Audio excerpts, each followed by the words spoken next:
I'm Mike Hayne, and I'm talking to you. I'm 70 years old, and I'm in the medical district of Las Vegas. It's a nursing home, and I might be dying from cancer, but I don't know it. I haven't gotten a medical diagnosis. And I'm talking to you. My 2021 book, Talking to Myself, was a way to identify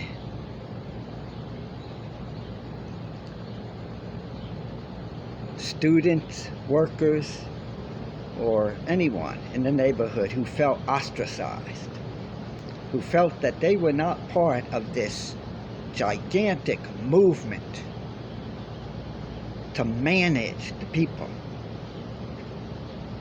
And they could use talking to myself, like I'm doing now, talking into my Amazon Fire tablet.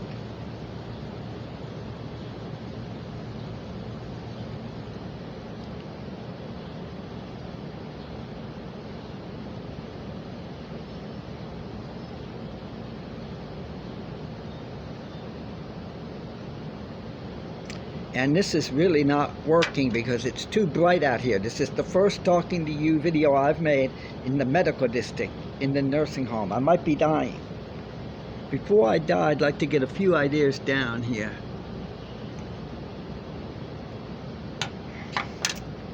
I quit playing guitar in 1977. I had fallen into an apartment complex.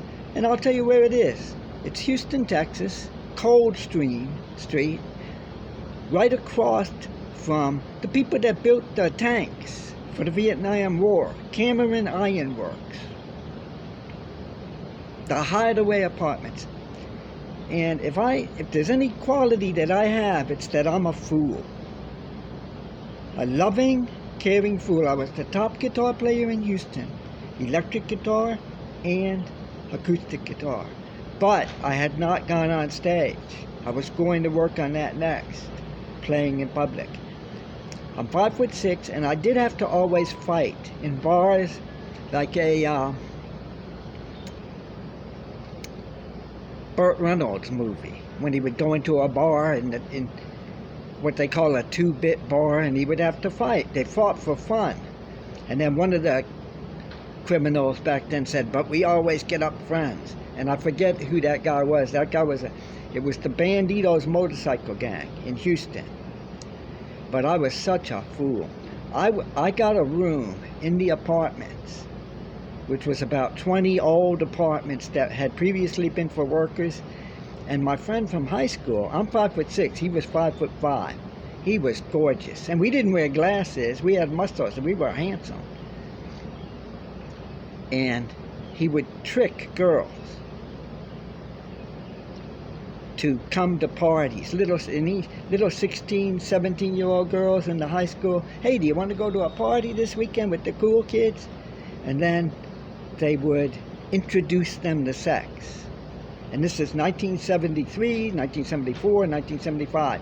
This guy also, the one that says, he's from a poor family, and he all of a sudden comes up to me and says, I hadn't seen him for 3 years. And this was 1976. And he comes up to me and he says, "My dad owns these apartments." It was about 20 dilapidated old shack type of apartments, 2 stories in Houston. And I say, "Okay, one way or the other, it doesn't matter to me." But I said, "Let me rent one from you."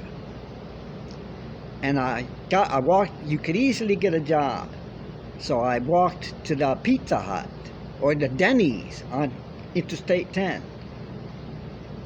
Walked there because I had given the criminal, gangster Bud, I had given him my car, which was really nice. And he wrecked it. I gave him that for rent. Then I moved in his apartment.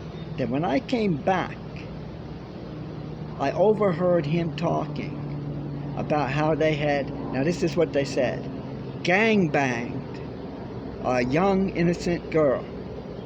That's what they said. And they were laughing.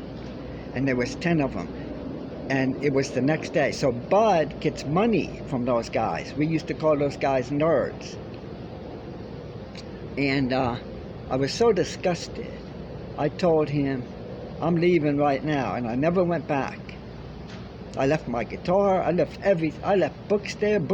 I left things about how to make it in Hollywood, because I was going to switch over to being a writer in 1977. Then 78, 79, and 1980 in Houston, I was stalked. Now, I can definitely tell you, and I don't want to stay on me, I'm talking to you, but I want to set the groundwork here. This is the rehabilitation center for elderly people, and this is very high class. And if I am dying, I consider this to be a blessing, like a reward. Because what they told me, a rumor I heard, my brother died in San Quentin, a murderer. But I don't even know if that's verified. But I thought that my older brother, I'm dying in one of the most